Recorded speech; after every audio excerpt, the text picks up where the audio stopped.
Muito bem, pessoal, sejam bem-vindos aqui a mais um dos nossos Crypto Insights, né? A melhor live de análise fundamentalista de cripto do Brasil, para poder ensinar para vocês como obter retornos melhores no longo prazo aqui nesse mercado. E dessa vez a gente vai falar de um dos temas que está sendo mais pedido, que é uma nova criptomoeda que acabou de ser lançada no mercado, né? Muitas vezes as pessoas falam, tá meio repetitivo, a gente sempre fala das mesmas criptos, são sempre aquelas grandes criptos que já estão aí no mercado há um bom tempo, mas dessa vez a gente vai falar de fato de uma novidade, né, que foi lançada e se ela pode ou não ser promissora, né? O que está acontecendo, por que tem tantas polêmicas em torno da Blur e tudo mais, né? E, logicamente, né, vão mandando aí as dúvidas de vocês, tudo que vocês quiserem saber, porque o Danilo vai estar aqui para poder ajudar a gente e traduzir um pouco aquelas partes que forem mais complicadas, né? Exatamente, pessoal. Bom, primeiramente sejam todos bem-vindos. Queria falar só, dar um recado pro pessoal aí da Pro, tá? A gente ouviu, né, bastante feedback de vocês, né, falando que queriam saber mais de tokens novos, né, e queriam ter mais informações. Então a gente já remodelou muita coisa aqui dentro, né, que a gente falou para vocês que a Mercúrios Pro está em obras. Então a gente quer trazer sempre análise de tokens menores também, que estejam ali em evidência, como é, por exemplo, Blur, né? Então hoje, né, às 19 horas, a gente vai ter já a live exclusiva de assinantes para vocês com uma análise ainda mais complexa do que a gente está passando agora. E também a gente vai emitir um profile, né, que eu não sei se vocês lembram, né, um tempo atrás a gente fazia, eram análises curtas ali de 10, 15, 20 páginas aproximadamente, que a gente vai fazer sobre os tokens que estão mais em evidência. Então, no caso aqui agora, hoje, né, sai já o profile de Blur e também lá a live de assinantes exclusiva, né, para falar ainda mais e tirar todas as dúvidas de vocês sobre Blur. Então estejam lá às 19 horas, compromisso aí marcado. Mas a gente quer passar a ideia geral de Blur aqui nessa análise, né, um token que divide muitas opiniões, né, e acabou crescendo muito, né, recentemente e pegando, né, muito do pedaço no mercado que tinha a OpenSea, né. Então a gente queria discutir um pouquinho, pegamos essa semana para fazer a análise de Blur e queria trazer aqui bem fundamentado para vocês, né, Carlos? O que você separou então aí pra gente? Essa semana sim, né? A gente tá há um bom tempo aí, não só eu, né, pessoal? Isso é uma coisa bem interessante de a gente falar. Sempre que aparece alguém aqui no canal da Mercúrios falando uma análise para vocês, né, alguém da nossa equipe, é porque teve todo um trabalho de pessoas por trás, né, fazendo essa pesquisa, essa compilação, né, a própria análise em si. Então, esse profile, né, de Blur, digamos assim, nessa análise inicial que eu vou mostrar para vocês, ela foi feita aí pelo Carioca junto com o Bills aqui, né, na Mercúrios, eu também dando os pitacos, né, todo o time comentando ali, e a gente já tá há alguns dias, né, fazendo, ele tirou essa última semana para poder fazer, e aí eu vou mostrar para vocês agora, tá? Mas Blur, basicamente, como vocês estão vendo aí na apresentação, é essa nova cripto que ela vem chamando muito a atenção do mercado, principalmente aí nesses últimos dias. Está todo mundo tentando entender exatamente o que seria a Blur, né? E eu acho que uma boa forma da gente começar a analisar isso é entender qual que é o mercado da Blur, né? Aonde que ela está nichada, exatamente aonde que ela quer atuar. E a Blur, ela atua no mercado de NFTs. E eu já vou passar mais para vocês exatamente sobre até um pouco da historinha do mercado de NFTs, para vocês entenderem o que ela está querendo fazer. Mas quando a gente fala de uma cripto sendo lançada no mercado de NFTs, isso traz nas pessoas uma memória muito boa, né, digamos assim, de algumas outras criptos no passado, de outro setor que se valorizaram muito e as pessoas acham que isso poderia se repetir agora, né? Que foi a questão das criptomoedas de DeFi, né? Então, as criptos de DeFi, elas passaram por um período que começou ali no final de 2020 e comecinho de 2021, que foi o chamado Summer DeFi, tá? Esse Summer DeFi, ele foi o início da alta que depois foi resultar ali em altas de mais de 1000% em algumas criptos do setor de DeFi, quando a gente chegou ali nos topos históricos, né? Foi o Summer DeFi que tornou o setor de DeFi, né, que são as finanças descentralizadas em cripto, muito conhecido, né? E hoje DeFi é um dos dois maiores setores no mercado de cripto no geral, né? Se a gente olha, por exemplo, a blockchain da Ethereum, o setor de DeFi ele é um dos dois maiores setores, né? E isso aconteceu ali com as criptomoedas desse mercado de DeFi, só que muita gente fica se perguntando então, olha, será que tem algum outro mercado que poderia também ser muito representativo e passar por uma valorização dessas, igual aconteceu com DeFi lá no passado? E como eu disse para vocês, DeFi é um dos dois maiores setores do mercado de cripto hoje. O segundo maior setor, né, quando a gente fala dessa esfera de aplicação, é o setor dos NFTs. Só que o setor dos NFTs, até então, não tinha tido nenhum lançamento de criptos que tivessem realmente chamado muito a atenção do mercado, mostrado uma valorização muito expressiva, né? E de fato, isso ainda não aconteceu. Então as pessoas ficam se perguntando: olha, será que agora que a Blur foi lançada, ela pode ser o início desse processo que aconteceu lá no mercado de NFTs, ou melhor, lá no mercado de DeFi, só que agora no mercado de NFTs, né, é meio que uma esperança que as pessoas têm de que isso possa acontecer, e é por isso que esse é um assunto tão debatido assim no mercado, porque igual eu vou mostrar para vocês, os NFTs até então, eles são meio que órfãos de criptos que façam sucesso, né? Os NFTs, eles são aquelas imagens, né, e tudo mais, muitas delas muito caras, ou então alguns outros tipos de arquivos digitais, mas às vezes é muito difícil para o pequeno investidor achar uma forma de conseguir se expor no mercado de NFTs. E como eu disse, ele é um dos dois maiores junto com o mercado de DeFi. Então, as pessoas estão começando a debater em tentar entender se, olha, será que agora, com o lançamento da Blur, dessa cripto, a gente vai conseguir ver uma entrada de um grande número de investidores dentro do mercado de NFTs? Será que a gente pode viver essa valorização expressiva igual foi com o mercado de DeFi? E é isso que a gente vai investigar, né, e tentar descobrir aqui nessa live. Ô Danilo, viu alguma dúvida aí do pessoal que você queira puxar? Não, estou falando muito sobre a SEC indo atrás de tudo isso. Acho que isso é uma coisa que a gente pode comentar um pouquinho mais para frente na live, sobre essa parte regulatória, né, de Blur ali mais para frente, tá? Ah, não, beleza então. Pessoal, então vamos falar então do que é esse mercado de NFTs, né, que dá início a toda essa alta da Blur. Os NFTs, pessoal, são os chamados tokens não fundíveis, né?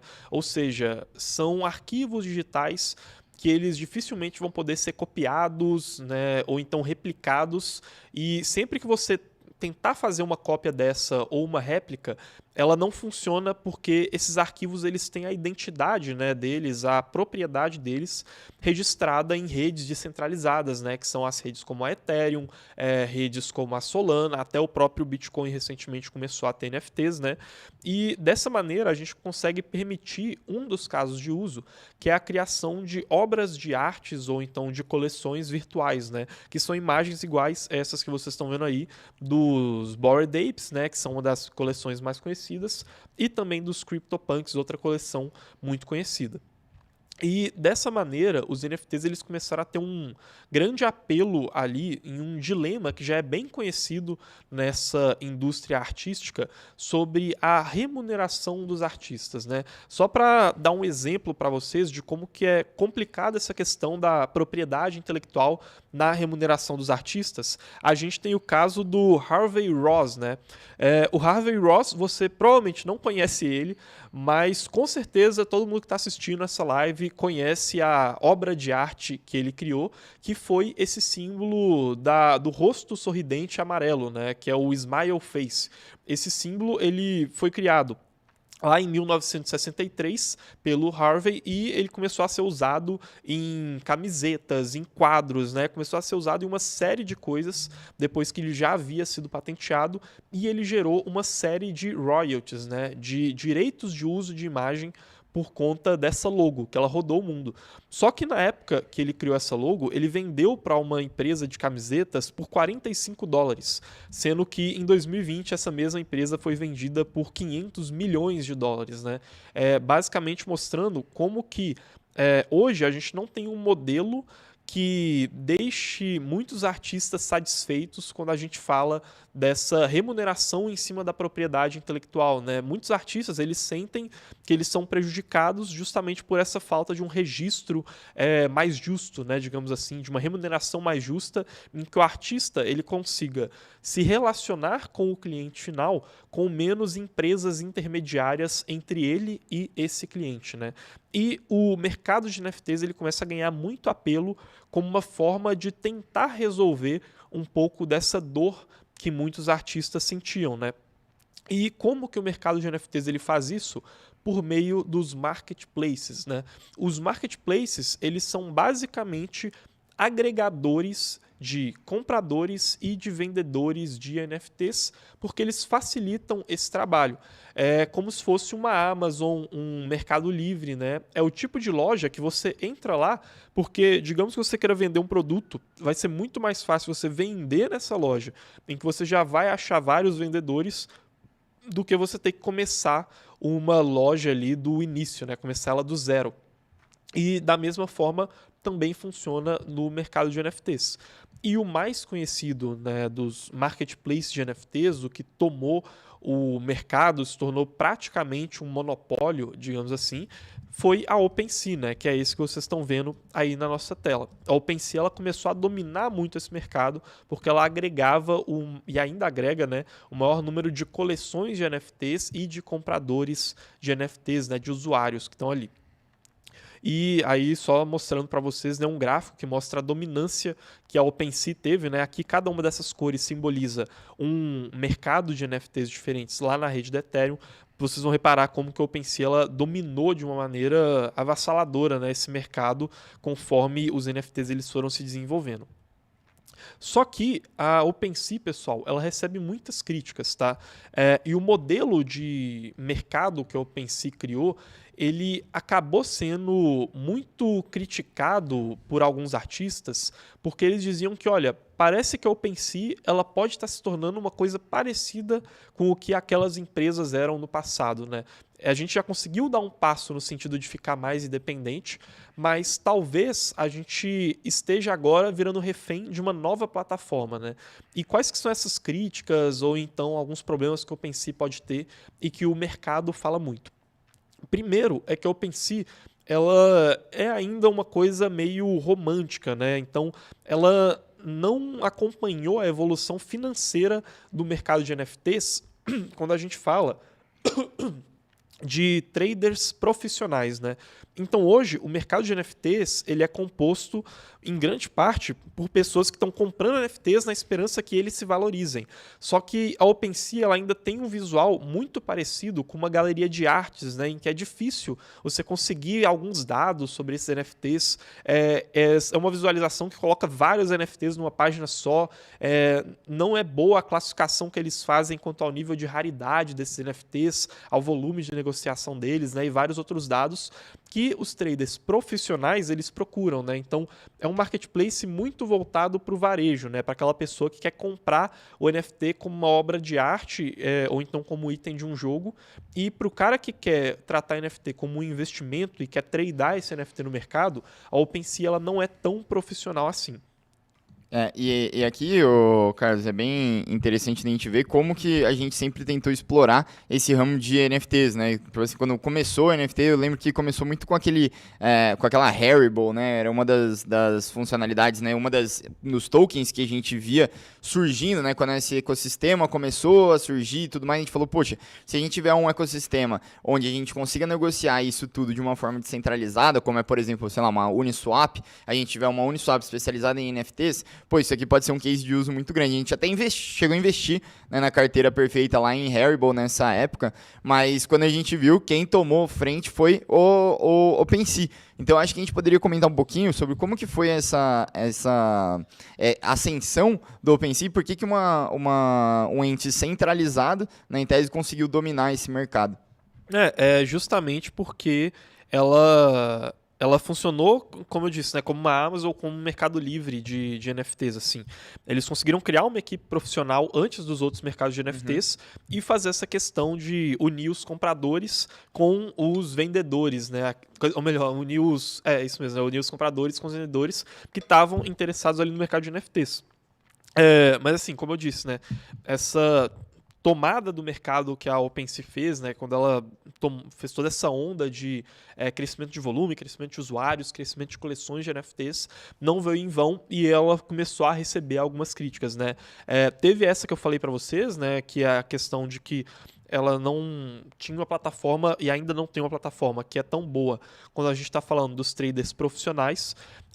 Tem também reclamações que a comunidade de artistas começou a ter por conta da política de distribuição de royalties da OpenSea, né? Então, a OpenSea, para muitos artistas, ela não remunera o suficiente por conta da questão de taxas, né, que vão para os artistas por conta dessa política dela. Então ela começou a ser criticada por isso, né? Tem uma política mais flexível quando a gente fala dessas taxas que vão para os artistas, né?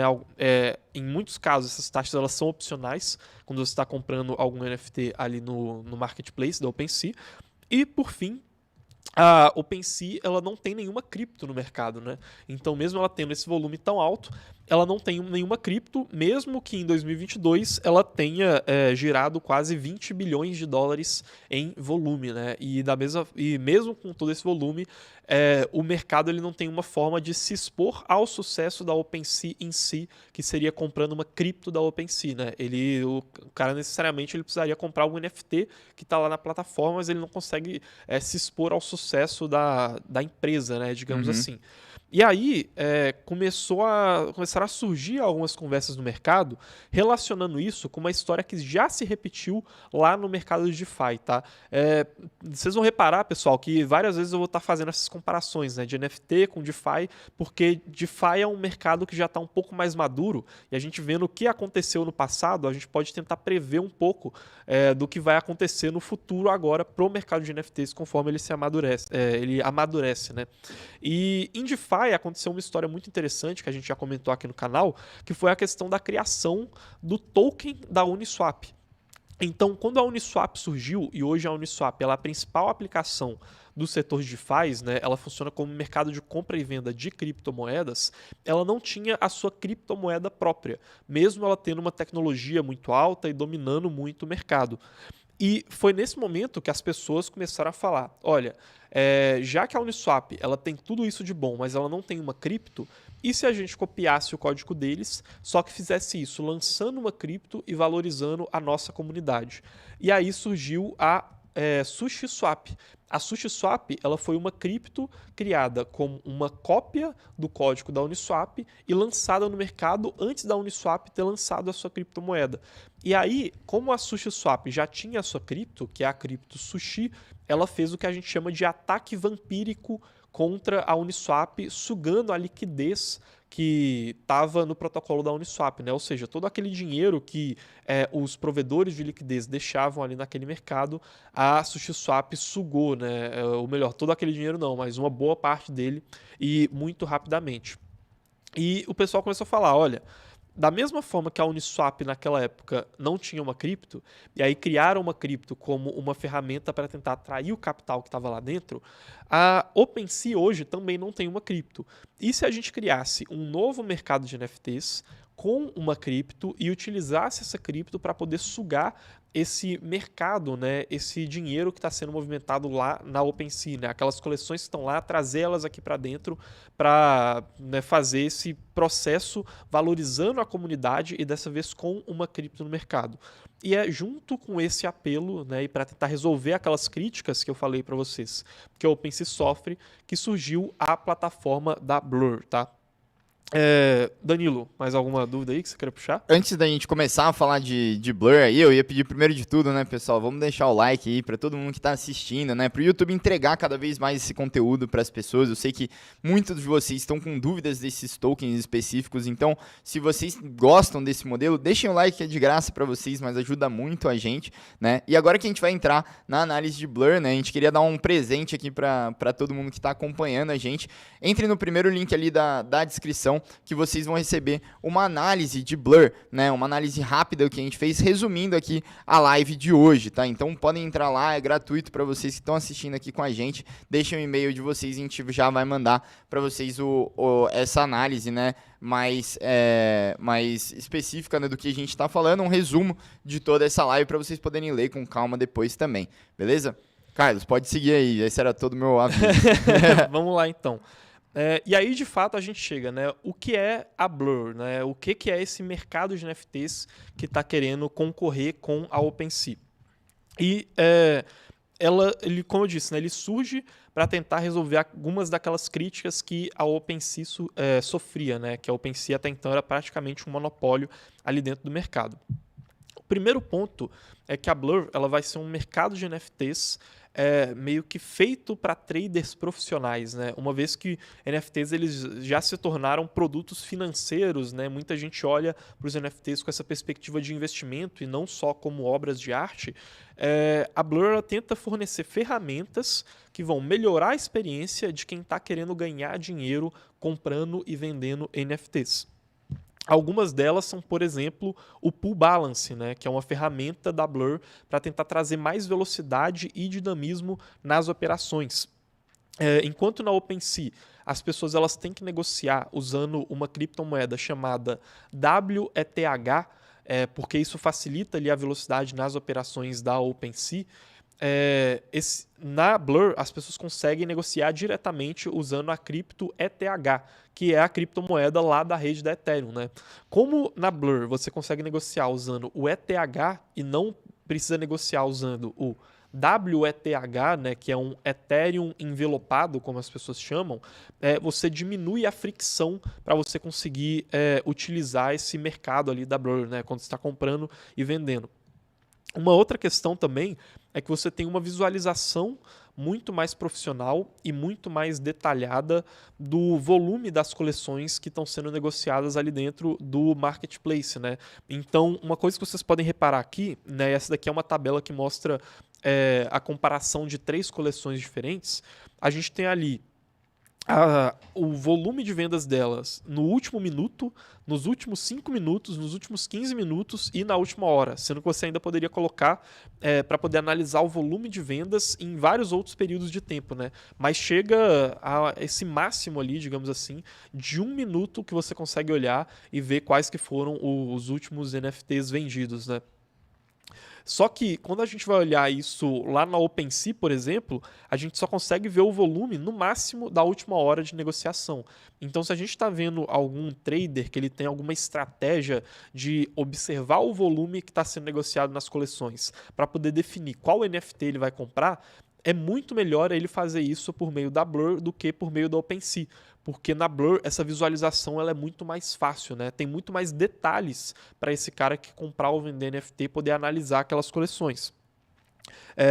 Então a gente tem ali uma visualização do fluxo de operações na Blur, que ele é, como eu disse, né, muito mais detalhado. Você consegue ver os pontos de compra e venda, em que momento essas compras e vendas aconteceram, de maneira muito mais profunda, tá, do que no OpenSea. Então, a Blur ela está, de certa maneira, voltada para um público que ele não estava sendo bem atendido pela OpenSea, tá? Que é esse público de traders profissionais, de pessoas que querem fazer dinheiro comprando e vendendo NFTs e analisando o volume das coleções.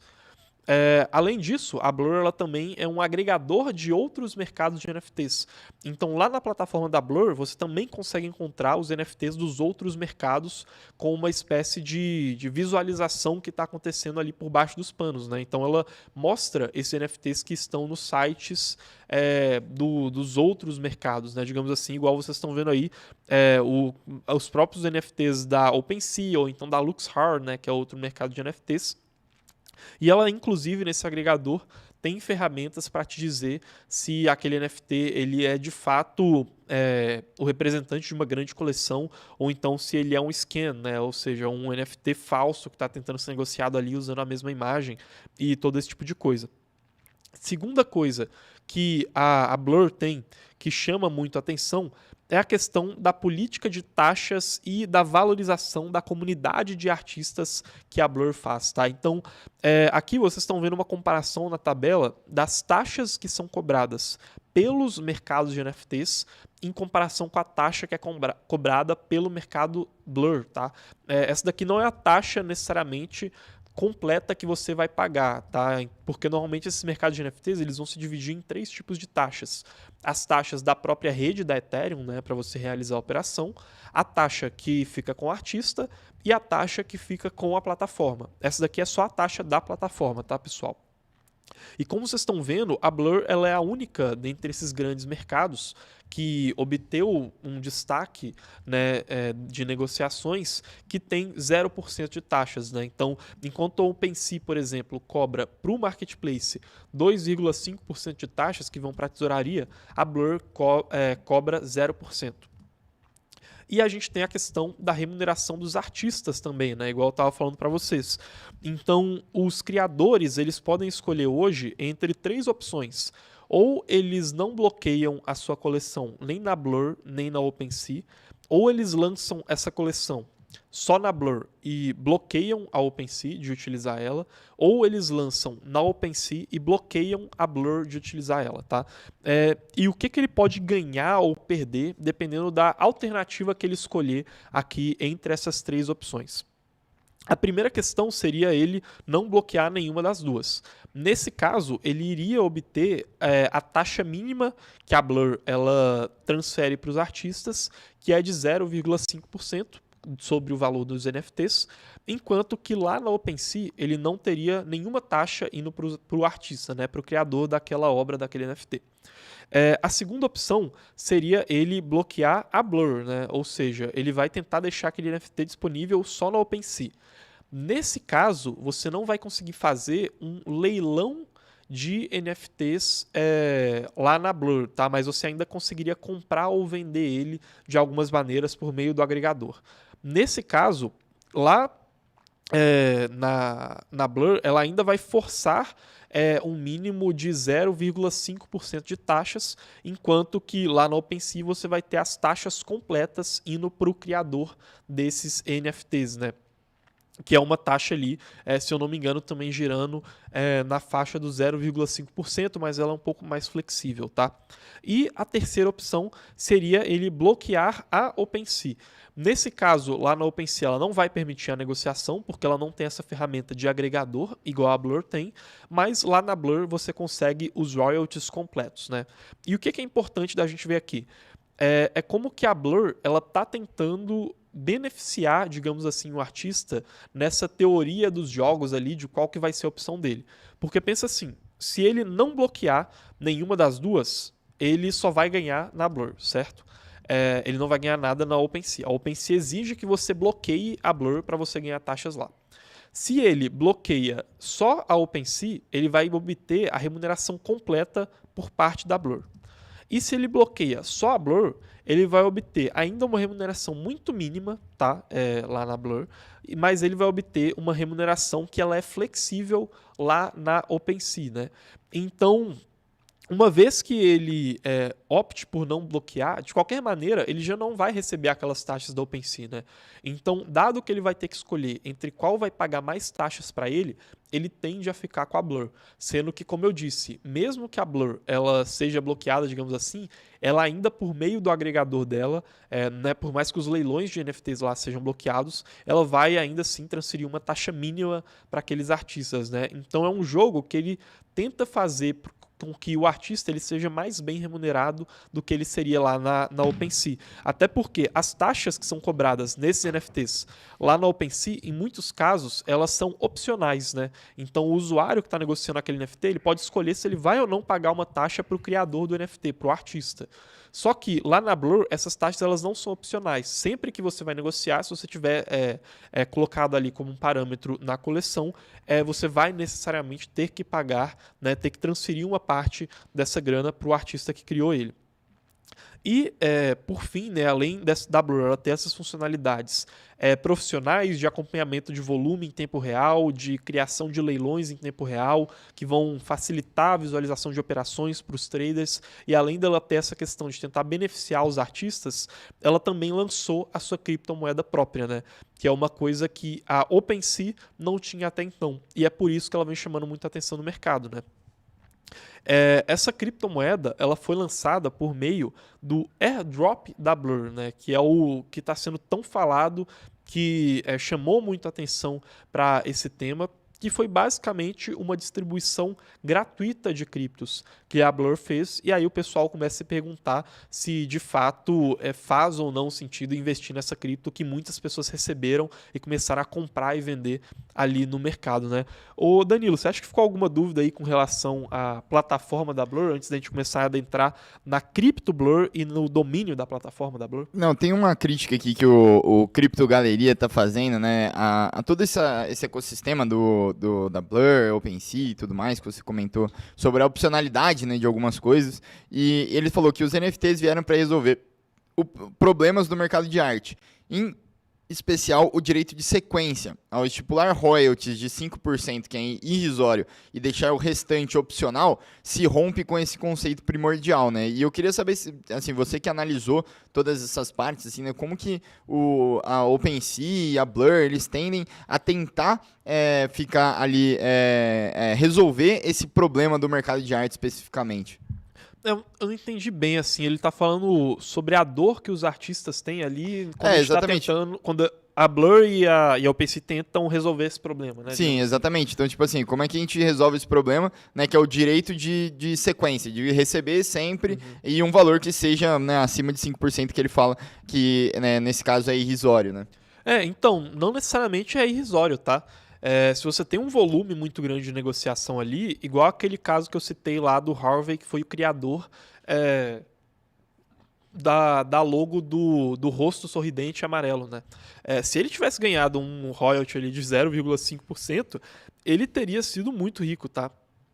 Inclusive, várias empresas que elas têm propriedades intelectuais, elas vão ter royalties que vão estar nessa faixa ali de 0,5%, 1%, 2%, tá? Justamente porque quanto maior o royalty, menor é a chance de alguém querer utilizar, né, aquela arte, né? É um desincentivo para ele poder usar. Com os marketplaces de NFTs, você garante que, olha, se eu comprei esse NFT lá no começo e aí eu paguei o royalty pro artista, sempre que eu revender ele para qualquer pessoa, eternamente aquele NFT, enquanto ele estiver naquele marketplace, ele vai estar transmitindo os royalties para o artista, né? Então é assim que a OpenSea e a Blur elas tentam resolver essa dor. A questão aqui é que a OpenSea ela começou a sofrer críticas porque era um valor que era flexível e em muitos casos ele era um valor opcional ali para o comprador pagar na hora que ele fazia essa negociação, né? Enquanto que a Blur, ela coloca um valor mais alto e coloca ele como obrigatório, né? Principalmente se aquela coleção ela for bloqueada em outros marketplaces, né? Como uma tentativa de incentivar que os criadores eles fiquem só naquele marketplace que paga mais para eles, né? O que no longo prazo pode atrair muitos artistas, né? Não sei se eu consegui resolver a dúvida dele. Eu acho que faz sentido. Tipo, quanto que é? Se o 0,5% é o da OpenSea ou o 0,5% é o da Blur? O 0,5%, né? Esse 0,5% é o da Blur, tá? Um valor mínimo que eles colocam ali de royalty sempre, mas ele pode ser maior pelo menos também. Isso, entendi. E o OpenSea ele não coloca nenhum tipo o Blur, de... ele não coloca... O OpenSea não tem um valor mínimo, tá? Então, o artista, ele é incentivado, principalmente quando ele tá no começo, a lançar uma coleção que vai ter menos royalties até para ser uma coleção que vai competir com coleções que não tem royalties, né? Enquanto que na Blur, não. Na Blur, todo mundo vai ter aquele royalty como obrigatório, então o incentivo para você agregar artistas que eles vão ser mais bem remunerados, ele é muito maior. Porque o Crypto Galeria falou que 0,5% é irrisório, normalmente os royalties são de 10%. Eu acho que na Blur permite, né, que basicamente se o cara ele conseguir construir essa marca, né, e a identidade de você conseguir, né, cobrar a mais por royalty, chega a esse valor, né, de 10%, por exemplo. Sim, você consegue colocar valores maiores, sim, dependendo de como você vai configurar aquela coleção. Só que no caso da Blur, ele tende a ter esse ferramental de taxas que vão para os artistas, beneficiando mais o artista do que no caso do OpenSea, que ela deixa isso muito mais flexível, né, digamos assim, enquanto que no caso da Blur, ela tenta bater mais o pé para poder garantir que o artista ele seja mais bem remunerado, né? Pelo menos a narrativa que eles tentam emplacar é essa. Legal. Beleza, vamos seguir então para Blur como moeda ali, né, investimento mesmo. Vamos lá então. O airdrop da Blur, pessoal, ele foi uma maneira que a Blur usou para poder distribuir as criptos dela, né? Isso que é um airdrop, é quando você tem várias carteiras e aí as criptos elas são enviadas para essas carteiras gratuitamente, mas muitas vezes em troca de algumas atitudes que aquelas pessoas que vão receber aquelas criptos vão ter que tomar. A primeira coisa que chamou muito atenção nesse airdrop, que movimentou volumes de dezenas de milhões de dólares, foi que as regras desse airdrop elas eram muito transparentes, tá? E elas eram sempre regras que incentivavam as pessoas a listarem e negociarem NFTs lá dentro da plataforma da Blur. Ou seja, quem negociar mais NFTs de tal e tal maneira vai poder receber o airdrop no dia tal. Tá? Eram regras bem transparentes assim. Isso é muito diferente da maioria dos airdrops que existem no mercado, tá? Porque os airdrops, eles muitas vezes são usados justamente para você trazer usuários para sua plataforma, né, de sua aplicação de cripto, digamos assim. Só que muitas vezes essas plataformas elas não deixam claras quais que são as regras do airdrop. Por quê? Se o usuário ele sabe que vai acontecer um airdrop, mas ele não sabe exatamente como ele tem que agir para poder conseguir aquele airdrop e nem quando que o airdrop vai ser lançado, ele vai ter que fazer tudo na plataforma, né? Ele vai ter que fazer 1 milhão de trades ali, 1 milhão de movimentações, ele vai ter que estar com a carteira ali durante todo aquele período, porque a qualquer momento pode ser definido que as pessoas daquele momento vão receber aquelas criptos. Então isso, de certa maneira, é uma crítica que a comunidade faz. Olha, se vocês estão querendo fazer um airdrop, mas vocês não deixam claras as regras e aí, consequentemente, todo mundo tem que entrar lá e agir meio que às cegas, né? No caso do airdrop da Blur, ele chamou muita atenção porque ele foi feito desde o começo em conjunto com a comunidade. Então as regras para você ganhar as criptos Blur, desde o começo, eram muito claras, era muito transparente em que momento iria acontecer aquele airdrop e aí, consequentemente, várias pessoas conseguiram aproveitar isso de uma maneira mais transparente, tá? E uma outra consequência também do airdrop é que ele inflou muito o volume de negociações lá na Blur, porque as pessoas compram e vendem NFTs, listam NFTs, pensando justamente em ganhar esses criptos para a carteira delas. Com isso acontecendo e esse volume inflado, a Blur ela cresceu e ultrapassou em muito o volume da OpenSea, tá? Ela se tornou dominante, principalmente se a gente olha de janeiro, fevereiro para cá. E entra aquela questão de se esse volume da Blur ele é ou não orgânico, né? O quanto que a Blur ela pode de fato ter alcançado usuários que gostaram daquela plataforma e o quanto que ela só está tendo um volume de negociações de NFTs porque as pessoas estão querendo competir para poder ganhar essas criptos que vão ser distribuídas. Uma maneira da gente ver isso é comparar o volume da OpenSea e da Blur na última semana com o número de usuários que utilizaram a OpenSea ou a Blur na última semana. O que a gente vai reparar é que mesmo a Blur tendo tido 80% do volume, ela teve cerca de 40% dos usuários, né? Ou seja, isso aqui aponta para a gente que não necessariamente é uma adoção completamente orgânica, né? É uma adoção muitas vezes de usuários que eles concentram um volume muito grande nas mãos deles e que pode ser um indicativo de que eles estão ali justamente para poder competir por aquele airdrop, né? Apesar de que 40% dos usuários não é nenhum número insignificante, tá? Então, por mais que não seja um número de usuários compatível, ainda assim é um número de usuários muito, muito grande. Além do que, a própria questão de serem traders profissionais de NFTs, né, de serem pessoas que estão movimentando capital muito grande, não são pessoas do varejo que são o público-alvo da Blur, isso por si só também poderia já inflar esse volume que a Blur teria.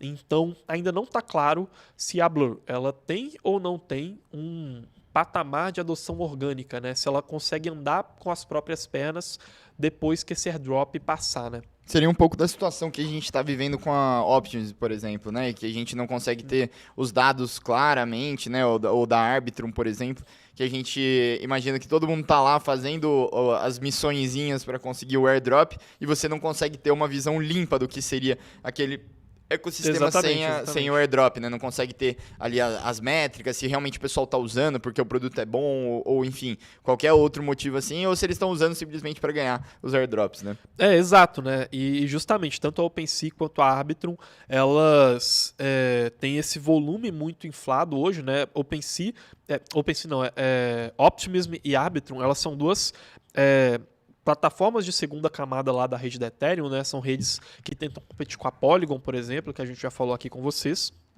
E igual a gente falou na nossa última live, que foi sobre Polygon, né, na semana passada, elas têm esse volume que é muito maior ali em comparação com o número de usuários, mas elas também estão passando por esse processo de airdrop, né? Então, essa dúvida ela sempre surge quando está acontecendo algum airdrop e uma plataforma ela começa a receber muito capital, muitos usuários, né? Será que esse pessoal tá lá porque o produto é bom? ou será que esse pessoal tá lá só porque eles querem competir para conseguir aquela cripto, né? E o William aqui tá até comentando, né? Mas, pô, quem não quer grana grátis? Não, isso tá completamente correto, né? As pessoas estão lá fazendo lá A ideia é essa, todos os desafios e afins ali para tentar ganhar essa grana grátis ali, justamente porque, pô, todo mundo quer isso. Só que o problema é, pra gente analisar o token Blur como case de investimento, a gente precisa das métricas da usabilidade da plataforma da Blur. Mas a usabilidade que vai ser pro longo prazo, não a usabilidade que está acontecendo essa semana. Então é muito difícil você prever como vai ser, né, se você não tem o dado limpo, né, Carlos? Exatamente. A gente não consegue prever exatamente o que vai acontecer porque a gente está no meio do furacão, assim, né? Então é muito difícil entender depois que o furacão passar como que essas métricas elas vão continuar. E, inclusive, esse link que eu estou mostrando aqui para vocês agora, ele é o link de onde vocês conseguem encontrar as regras para os futuros airdrops, tá, pessoal? Esse daqui é um print lá do site da Blur e eles ainda vão fazer novas temporadas de airdrops e eles são medidos justamente com pontos de lealdade, pontos de listagem e de negociação de NFTs, tá? O que significa? Quanto mais NFTs você comprar e vender lá na plataforma, quanto mais NFTs você lançar na plataforma e quanto mais aquele seu endereço de carteira for leal e usar somente o marketplace da Blur, ao invés de usar o marketplace dos concorrentes, mais você acumula pontos para tentar ganhar novas criptos Blur, né? E aí as regras, elas, como eu disse, estão aí nesse link do blur.io/airdrop, e aí você precisa conectar a sua carteira cripto lá para poder acessar essas regras, tá, pessoal? Por isso que eu já mostrei elas para vocês aqui, ao invés de só mostrar o link. Exatamente. Lembrando só, antes do pessoal continuar, quem tá elogiando aí as análises no chat, deixa o like aí, porque de graça, né? E a gente até separou um presente para vocês, né? Para quem quiser ter um resumo de toda essa live, ali no primeiro link da descrição, é só você colocar seu e-mail, você já vai receber ali uma análise ali sobre o case Blur, né, e sobre tudo que a gente está falando aqui, para caso você queira ali ter mais calma, né, com mais calma ali você conseguir analisar tudo que a gente está falando aqui, porque às vezes a gente passa muito rápido, né, pelas coisas, mas você pode ali com calma, né, ter isso no primeiro link da descrição, 100% gratuito, beleza? Então vamos deixar o like aí, hein, pessoal. É isso aí. Então, né, vamos chegar finalmente no ponto de qual que é a utilidade dessa Crypto Blur, né? Porque eu fiquei falando aqui para vocês da plataforma, de quais que seriam as vantagens dela, que eles fizeram um airdrop, né? Só que para que essa cripto ela vai servir no final das contas? E a Blur, pessoal, ela é uma cripto que ela também é chamada de token de governança, tá? Isso significa que ela vai ser usada para poder ter poder de voto na compra, na compra não, mas ela vai ser utilizada para poder ter poder de voto nas decisões que vão ser tomadas quanto ao futuro da plataforma da Blur, tá? Inclusive, esse é um motivo de muitas críticas, né? Não existe hoje clara uma perspectiva de como que a Blur vai começar a captar receita de fato e se algum dia ela vai distribuir essa receita. Até porque, para se tornar mais competitiva, ela não cobra nenhuma taxa para a própria plataforma, né? Igual eu tinha mostrado para vocês, 0% de taxa para a plataforma. Então fica essa coisa meio assim, olha, será que eles realmente estão lançando essa cripto como utilidade ou será que eles estão lançando só como uma maneira de captar recursos, né? Porque a utilidade dela é realmente a de ser uma cripto de governança. É parecido com o token da Uniswap, né? É parecido, só que no caso da Uniswap, a Uniswap já gera receita, né? Ah, então tá. ela poderia fazer uma distribuição no futuro. Entendi. Enquanto que no caso da Blur, eles não geram receita nenhuma. Entendi. Entendeu?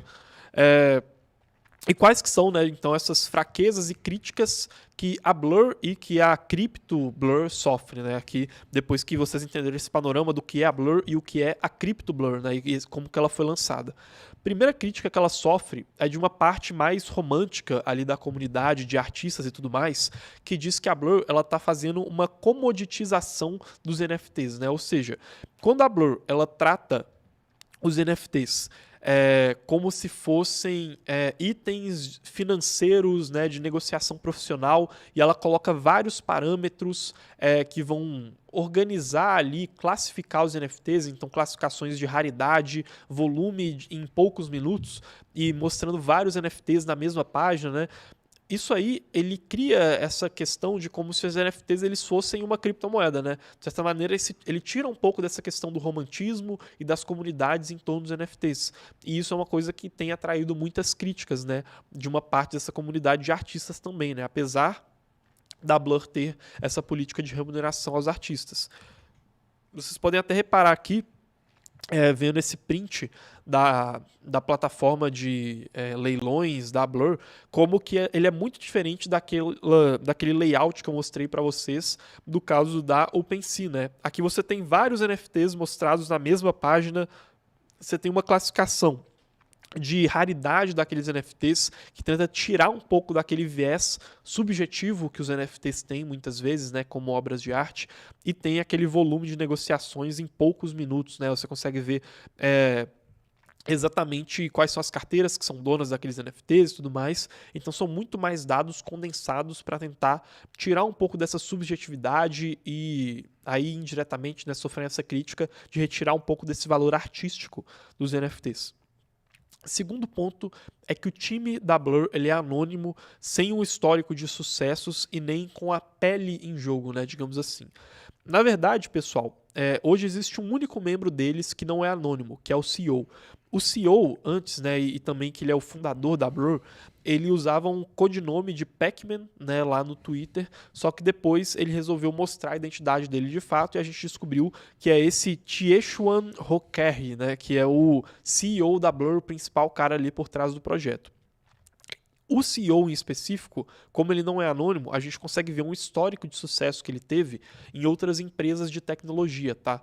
Só que justamente por conta desse histórico que ele teve, fica muito claro que ele não depende do sucesso da Blur para poder obter sucesso profissional, né? Ele já é um cara que está com a vida feita, digamos assim.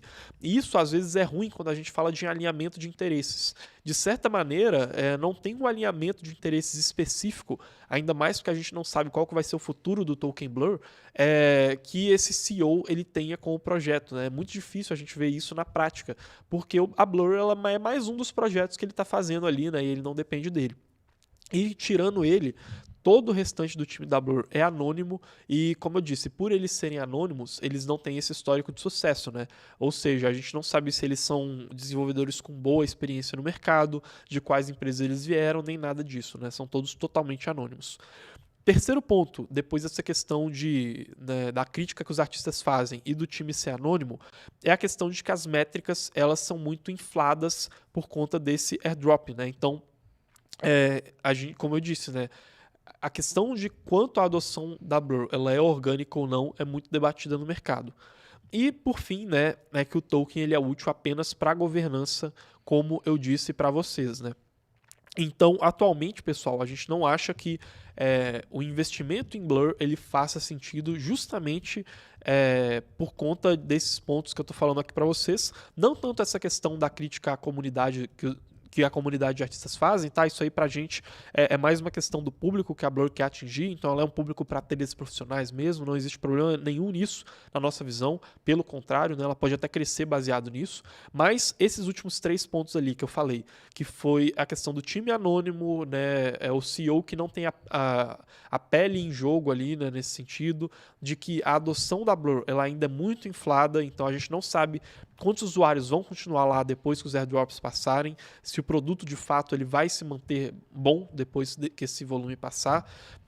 E do token ser útil só para governança são motivos para a gente muito fortes para ficar de fora da Blur, apesar de que a gente vai continuar acompanhando muito de perto tudo que está acontecendo lá, porque como eu disse para vocês, NFT não é um mercado pequeno, tá?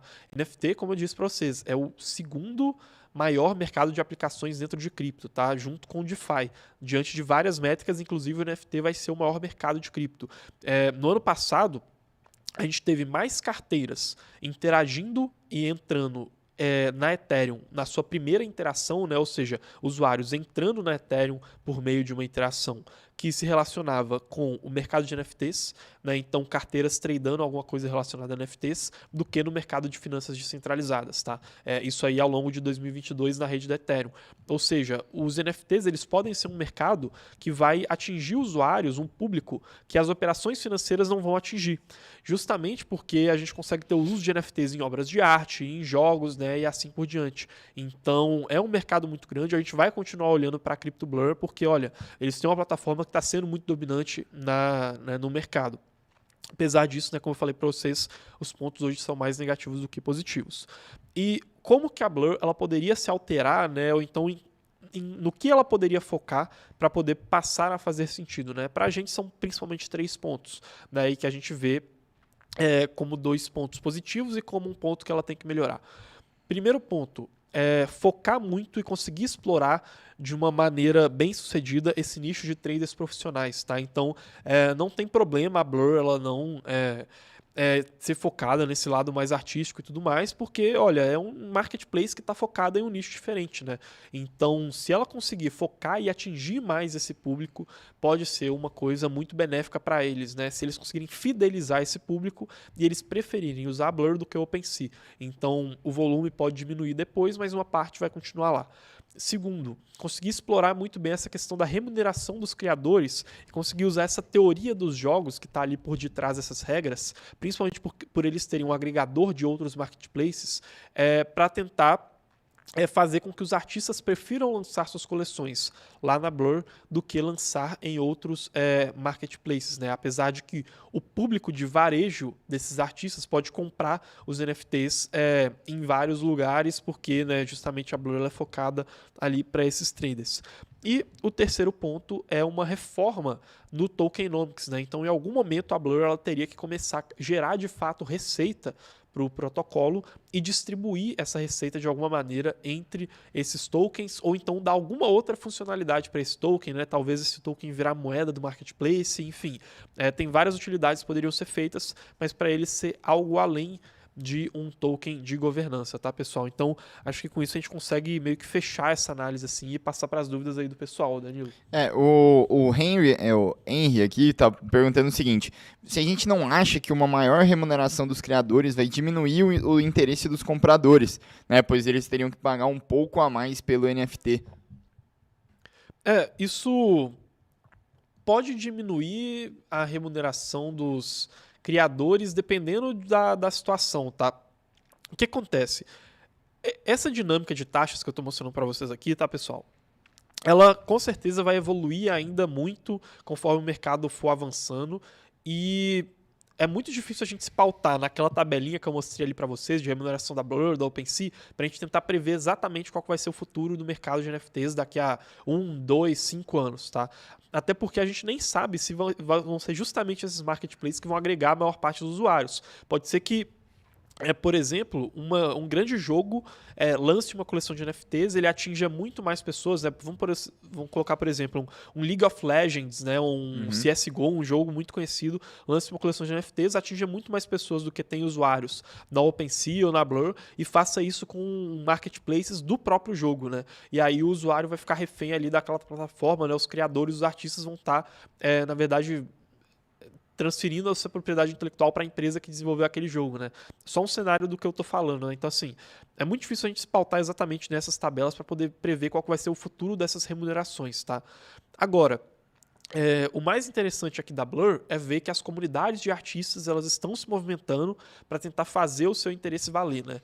E aí a gente vê uma tendência que pode fazer com que elas sejam mais bem remuneradas conforme o mercado de NFTs cresce, tá? Mas aqui em específico a gente está tentando olhar mais para o impacto disso na Blur em específico do que né, se isso pode ser um diferencial para a Blur do que para ver como isso vai ser para o futuro da remuneração desses criadores, porque, como eu disse, vão ser vários cenários diferentes que podem acontecer para a remuneração deles variar ao longo dos próximos anos, tá? E uma coisa interessante também que eu acho que responde um pouco do que o Henry falou, né? Se uma maior remuneração dos criadores vai diminuir o interesse dos compradores, cara. Isso funciona mais ou menos como qualquer mercado, né? Se você cobra uma taxa maior ali de royalties, provavelmente o preço final do NFT também vai ser maior e você vai ter que pagar mais por isso. Uma coisa interessante que acontece no mundo dos NFTs, principalmente no mundo de obra de arte e tudo mais, é que a elasticidade de preço-demanda, né, que é o que a gente fala, tipo assim, elasticidade de preço-demanda é o seguinte: quanto mais eu aumento o preço, mais eu diminuo a minha demanda, né? A gente sempre tem uma relação ali causal entre os dois, né? Obviamente, quando você tem um preço menor, a sua demanda vai aumentando. Mas existem uma série de produtos que acontece um fenômeno muito interessante, que é ter uma elasticidade preço-demanda negativa. O que isso significa? Acontece uma parada contraintuitiva, de quanto mais você aumenta o preço, mais a demanda aumenta também. Né? Tem um case que é muito famoso, né? Que é o case do marca-passo. Né? O case do marca-passo, quanto maior o preço do marca-passo, na verdade, maior a demanda dele. Né? Porque você não quer comprar um marca-passo, botar no seu coração um negócio que é baratinho ali. Né?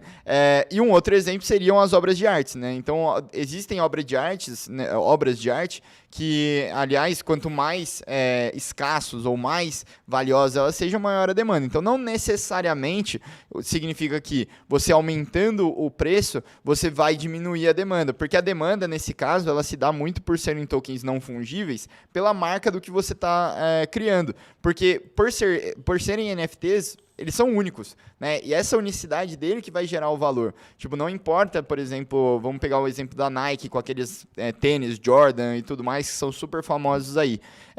Eles custam, sei lá, 10 mil reais um tênis Nike Jordan. Daí o que você está falando se a Nike cobrar um pouco menos, a demanda vai aumentar. Então, se vir uma outra empresa chinesa e fizer um Nike Jordan também, uma cópia exatamente igual, só que ela for ali 9 mil reais, ela não vai ter demanda. Quem vai ter demanda é o Nike, porque essa parada dele ser único, ser original e ser da própria Nike com um selo de autenticidade tem valor e tem um valor muito grande. Então, não necessariamente você tem que reduzir a margem da Nike para continuar tendo demanda, né? Você pode cobrar uma taxa a mais e mesmo assim continuar com a sua remuneração, né? Mas isso, obviamente, né, vem de uma construção de marca, principalmente, que é muito importante para os artistas, no caso ali dos criadores dos NFTs.